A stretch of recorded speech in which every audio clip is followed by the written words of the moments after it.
Just running a couple of tests on the audio. Make sure the audio is up. Sounding good, looking good, feeling good. Clicked Up TV and the place to be, Science and Technology.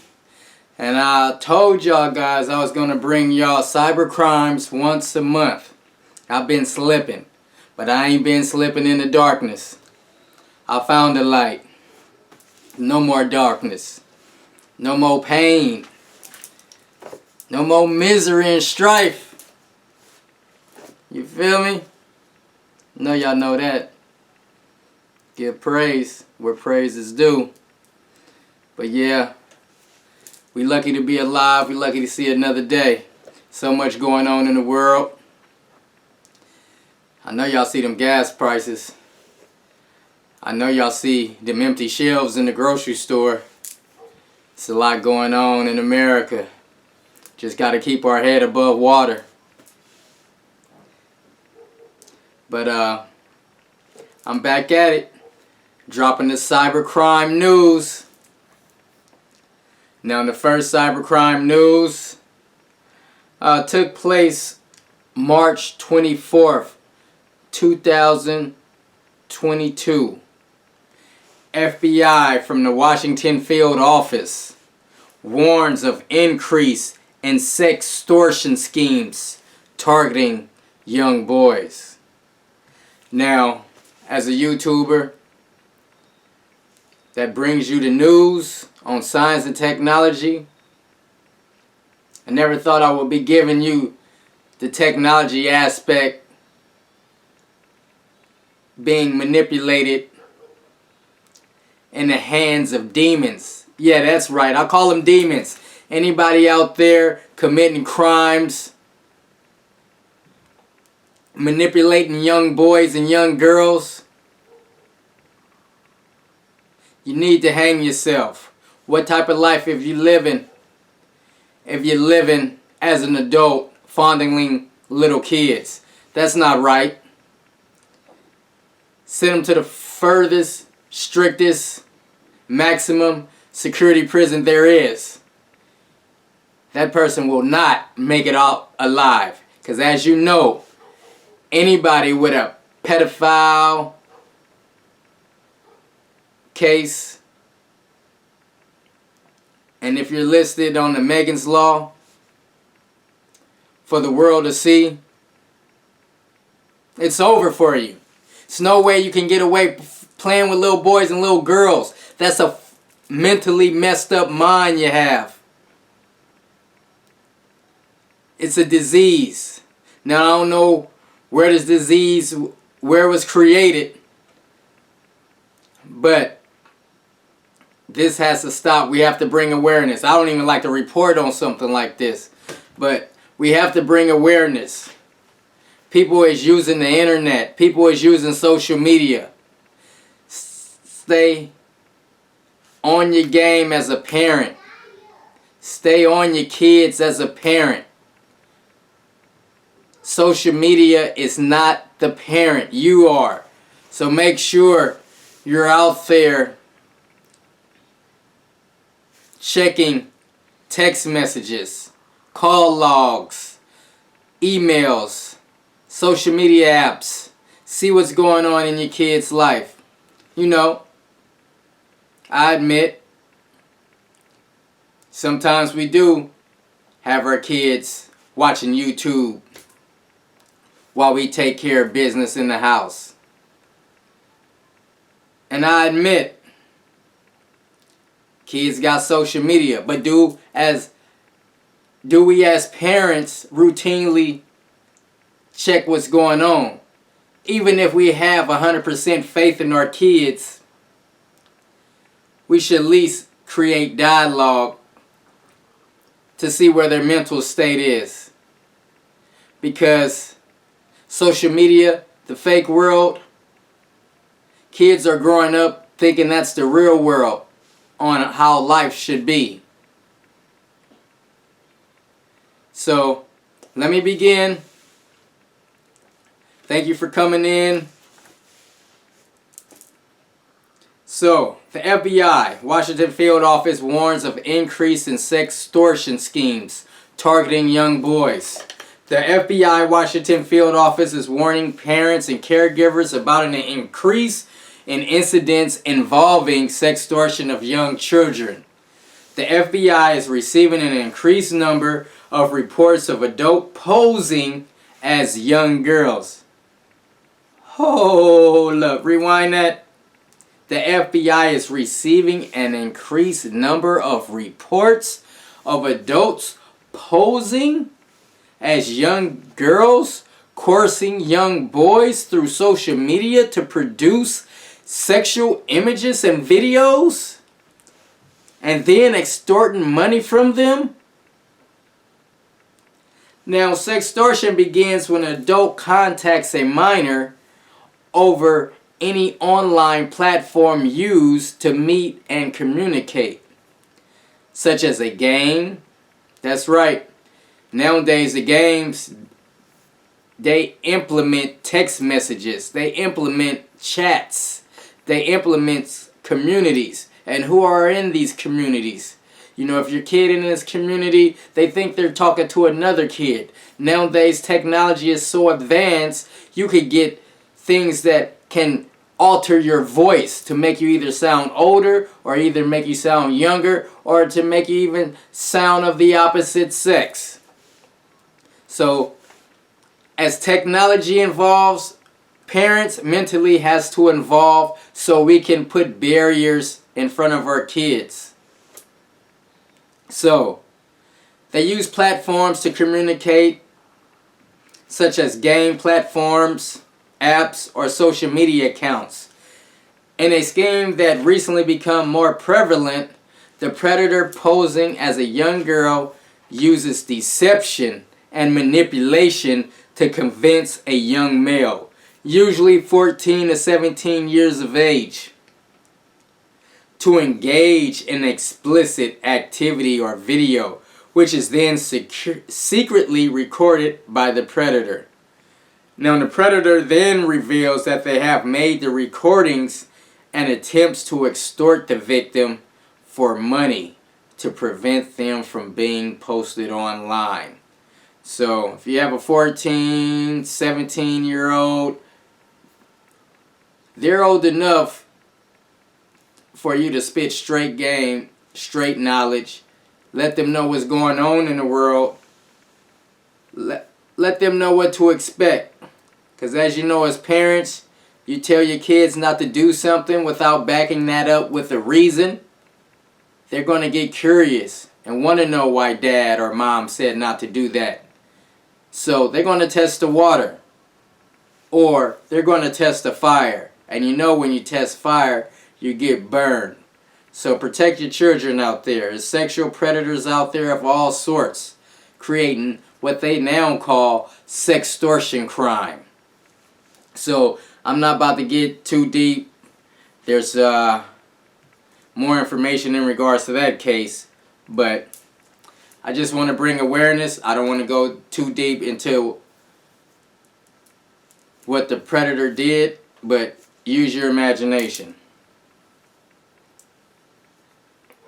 So, as of March 24th, another incident. This is totally something different, totally out the box. Doesn't have nothing in regards to the last case, which I am glad. We got to protect our kids out there.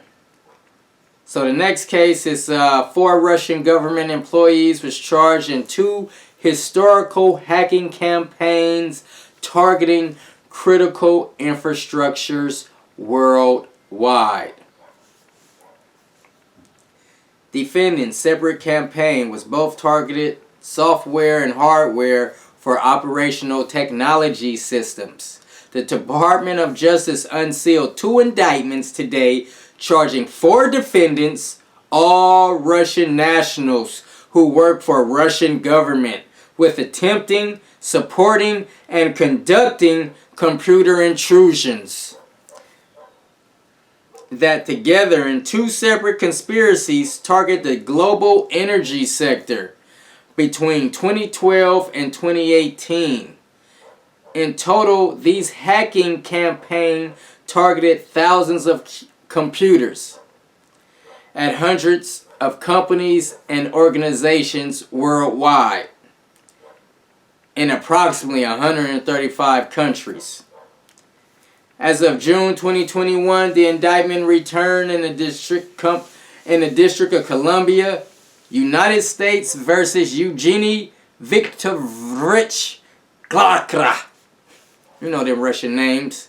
I'm not about to pronounce it right. Who cares what her name is? All we know is she's scamming worldwide, 135 countries. Let's read on.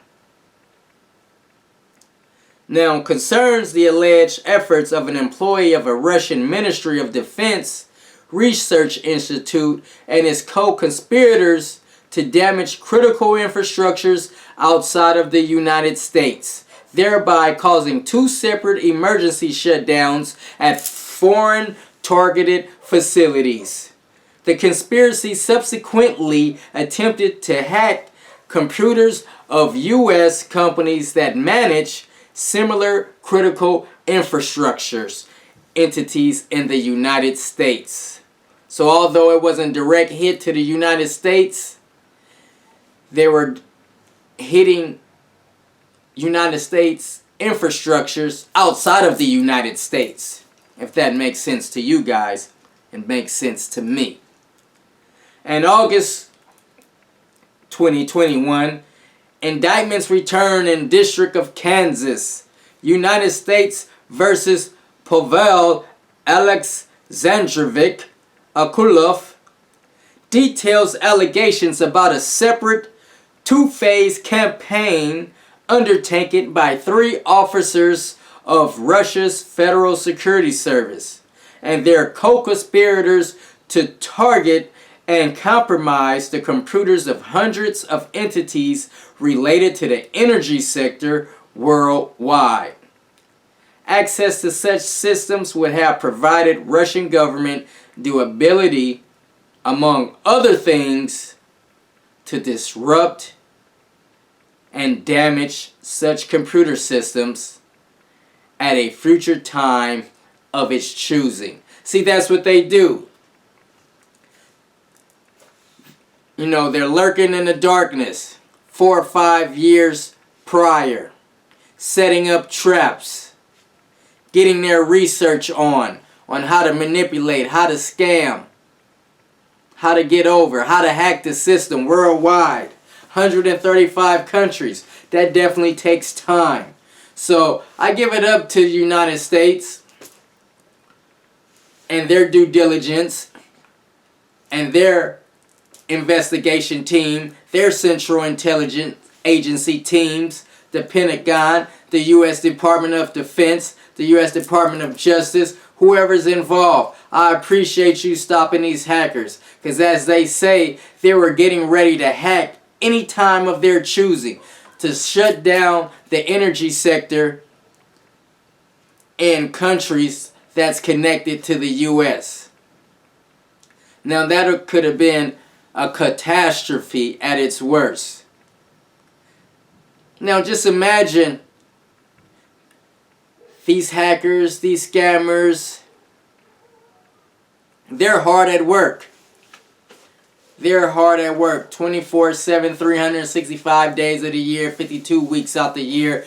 They're hard at work trying to create problems for any and everybody. You see what they're doing in the Ukraine. So just wake up, people. Russians,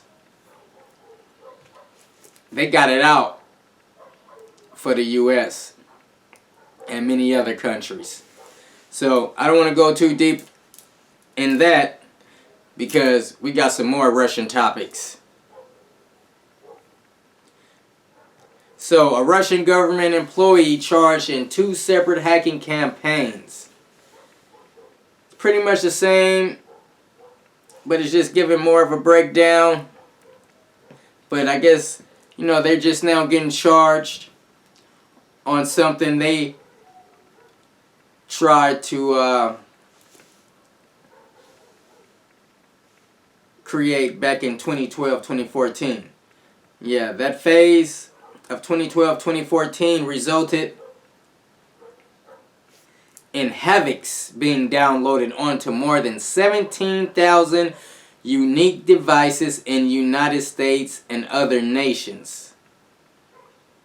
An FBI intelligence analyst who worked on the case said the group had used a combination of techniques to deploy havocs, including sweeping efforts to cast a wide net across the global energy sector, but also well-researched and targeted techniques to reach specific companies and individuals.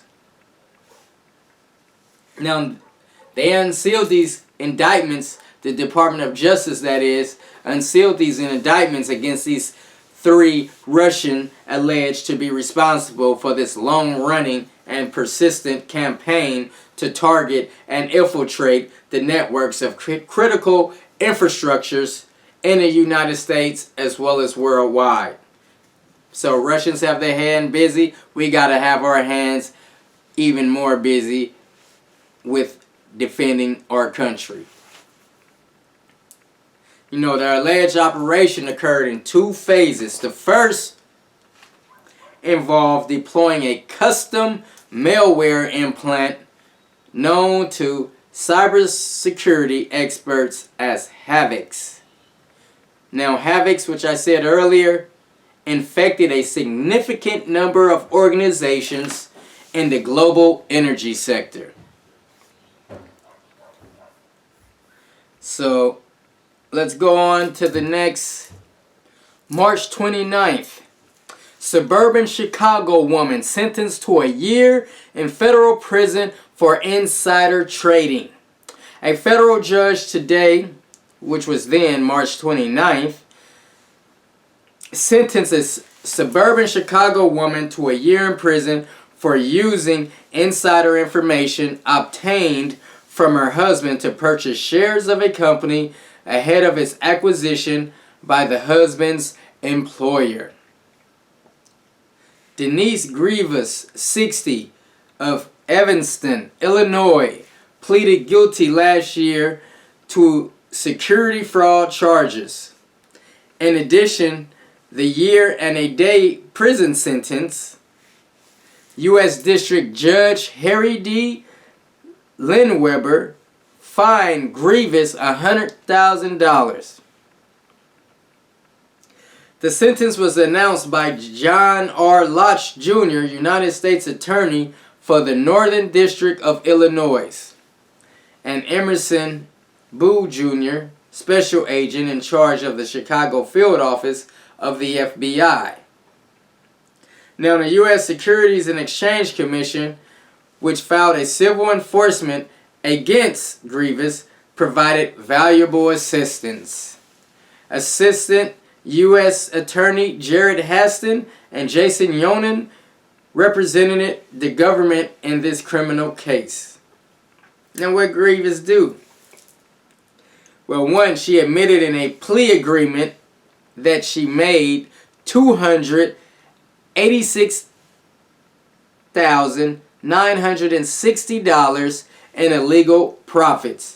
So hold on, she agreed that she made $286,960 in illegal profits, but then when you bust her, take her to a jail to give her a year and a day prison sentence, you only fine her $100,000. So basically, she's pocketing over $186,000 just for doing this case, and she's really not doing any hard time. That's the U.S. for you. Let's read on. So $286,960 in illegal profits from the purchase and sale of securities in a Washington state-based pharmaceutical company, which was a target for acquisition and later acquired by a pharmaceutical company that employed Grievous' husband. Grievous used material and non-public information about the expected acquisition and purchase of shares in the Washington company ahead of the public announcement. After the announcement, the Washington company stock price increased and Grievous sold the shares for the profit. So, blue collar crimes in full effect. You don't work hard for the money, so you out there scamming checks. So, let's get back in the current month of April. Just recently, April 4th, United States forfeits millions in cryptocurrency used to launder illicit dark web proceeds. So in Miami, Florida, and one of the largest cryptocurrencies forfeitures actions ever filed by the United States, federal prosecution in Southern District of Florida successfully forfeited approximately $34 million worth of cryptocurrencies tied to illegal dark web activities.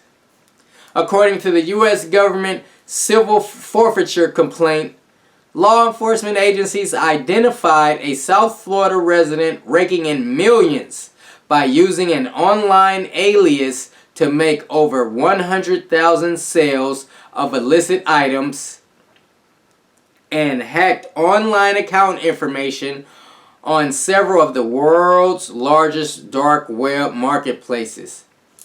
For example, the South Florida resident sold and hacked the online account information for popular services such as HBO,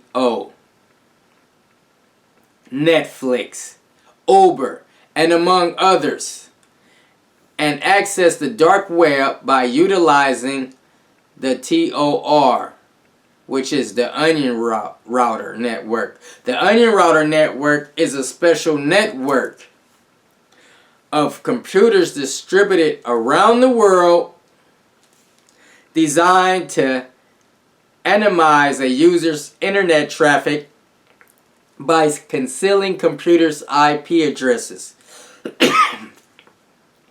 As detailed in the complaint, record analysts revealed that the South Florida resident utilized the so-called tumblers and illegal dark web money transmitters services to launder one cryptocurrency for another, a technique called chain hopping. In violation of federal money laundering statutes. A tumbler is a dark web mixing service that A tumbler is a dark web mixing service that pulls together multiple cryptocurrency transactions. Then a tumbler distributes the cryptocurrency to a designed cryptocurrency wallet at random times and random increments. The goal is to obscure the original source of funds. Law enforcement agencies seized various cryptocurrency wallets associated with the illegal dark web conduct. Now this is news. This is alerting news. Because as you know, anything about cryptocurrency, NFTs, it's all on the blockchain. The blockchain supposed to be this encrypted network that you cannot hack, because one record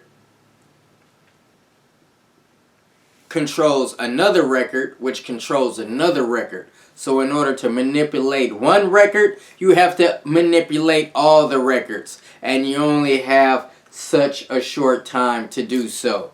So how they're getting this crypto money scam going on is above my head, but it's connected to the dark web, and lucky we have the Department of Justice that stopped them dead in their tracks before they raked in millions and maybe billions of dollars. So this forfeiture action is the result of Operation Tornado, a joint investigation that stems from ongoing efforts by the OECD ETF, a partnership between federal, state, local law enforcement agencies. The principal mission of the OECD ETF program is to identify, disrupt, and dismantle the highest level drug traffickers, money launderers, and other priority transnational criminal organizations that threaten the citizens of the United States, using a prosecutor-led, intelligence-driven, multi-agency approach to combat transnational organized crime. The OECD ETF program facilitates complex joint operation by focusing its partner agencies on priority targets, by managing and coordinating multi-agency efforts, and by leveraging intelligence across multiple investigative platforms. So when you thought the scam was FBI proof, the FBI is on your tail. You know, they might have closed down for the day, but the FBI be back open tomorrow, and when they do, they is back on your tail. So they'll let you rack up money. They'll let you rack that money up to thousands, to millions. You know, they want to get the big guy. They might see you as the little guy working on your way to be the big guy, the big fish, the big shark. So they'll let you do what you do. As long as you're not hurting nobody, alright, let them keep scamming. Let them keep doing a little EDD thing. Let them get comfortable. Let them buy the luxurious cars, take luxurious trips, you know. They're not doing nothing right with the money. They're not laundering it. They're not flipping it. They're not trying to hide it. You know, it's flossing season. Everybody want to be known to have the nice chain, the nice jewelry, you know, the fancy cars, the fancy clothes. Ain't nobody buying a house with the scam money. Buy a house. Sell a house. You know. But it goes to show scammers are hard at work, and the FBI is hard at work too. Now the next topic, also in this current month of April, this is in regards to building a digital defense against a new cryptocurrency scam called pig butchering. Let's read on. So today, April 5th, FBI in Oregon, Tech Tuesday, not just Taco Tuesday, but it's Tech Tuesday. They're building a digital defense against a new cryptocurrency scam, which is called pig butchering. Welcome to the Oregon FBI Tech Tuesday segment. Today, building a digital defense against a new cryptocurrency scam. The pig butchering scam pulls on heartstrings and purse strings. The fraud is named for the way scammers feed their victims with promises of romance and riches before cutting them off and taking all their money. It's run by a fraud ring of cryptocurrency scammers who mine dating apps and other social media for victims, and the scam is becoming alarmingly popular. In 2021, the FBI Internet Crime Complaint Center received more than 4,300 complaints related to a cryptocurrency romance scam, resulting in more than 429 million losses. Boy, these scammers are at work. I told you, as soon as you innovate something new, they innovate in their mind to get their scam on. Because it's new. Police don't know about it. They don't know how to charge it as a crime, you know, stuff like that. And it's not even on the books on how you could get charged. You know, they don't even have a special police department, you know, that looks in certain cases like this. But in this case, the FBI is hard at work. Federal Bureau of Investigation. So over 429 million losses. The scam started in China late 2019. Woo! They started late 2019. They out there scamming and infecting. But as those numbers indicate, it's now becoming more prevalent in the United States. Scammers are using translation programs to communicate seamlessly with their victims. Victims have very similar stories. Meeting someone on a dating app.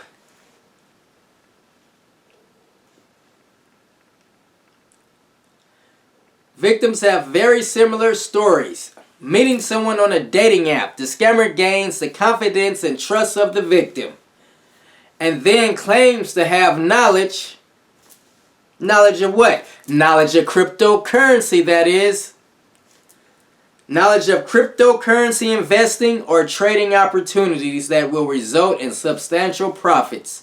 The victim is then directed to transfer a large amount of cryptocurrency from the exchange account to the cryptocurrency wallets controlled by the fraudsters, ultimately losing everything. I mean everything. They in love. They thought somebody had enough knowledge to give them game to invest in this cryptocurrency to make a profit. And guess what? They ran their bank account dry.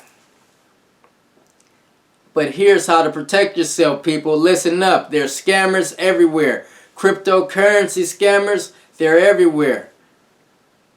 Never send money. That's how you protect yourself. Don't send money to people you don't know. Don't send money to people you just slept with overnight. Don't trade or invest based on the advice of someone you have only met online. Don't talk about your current financial situations. Shoot, I remember back in the day, you couldn't even tell a person how much you made per hour. They get that calculator out. Okay, 21 times 40 hours a week. Yeah. All right. Can I borrow $1? Nope. Don't talk about your current financial status to unknown and trusted people or people you trust. Who cares how much you making? As long as you doing good, I'm doing good, we all doing good. Don't provide no banking information. Don't provide no security, no social security number information. Don't send no copies. Don't send no identification of your passport. No other sensitive information. If an online investment or trading site is promoting unbelievable profits, don't believe it. Don't believe it. It's mostly unbelievable. Because of, be cautious of individuals who claim to have exclusive investment opportunities and urge you to act fast. If you are the victim of any online fraud, you should report your incident to the FBI Internet Crime Complaint Center. I'm not telling you to. I'm just reading. You know, I'm just reading what it say. I'm not telling you to pick up the phone and call the police. I ain't telling you to pick up the phone and call the FBI. But if you have been scammed, you better do something about it, or you're going to keep getting scammed. So, people, let's wrap it up. You know, I don't want to get too involved. You know, I'm going to have something probably for the month. What's that, Ray? Oh, May. Yeah, that's what's happening after April. May. So, I'm going to bring you most cyber news. You know, as long as I get at least about 20 views on this, then I'll kick most cyber crime news. Hopefully the crime, I was just about to say, hopefully the crime that these guys are committing get a little bit more better. But I don't want to promote nobody doing crime. Don't do crime on behalf of Clicked Up TV. Don't be out there talking about, oh, I want to commit this crime because I won't click up TV to report the information. I won't click up TV to report all the millions that I stole. I won't click up TV to give me a knowledge. No, I'm not going to acknowledge nobody that's out there committing crimes on the basis of becoming viral. That's not what I do. I just trying to bring you important information that you can learn from, that you can take heed from. You know, cybercrime news. This is a channel where I bring science and technology. This is the technology aspect. So, thank you for watching. Thank you for viewing. If you like the content, thumbs up or thumbs down. It don't matter to me. But create a comment in the comment section and maybe we can create a little dialogue up in here. Clicked Up TV and the place to be, baby. I'm out.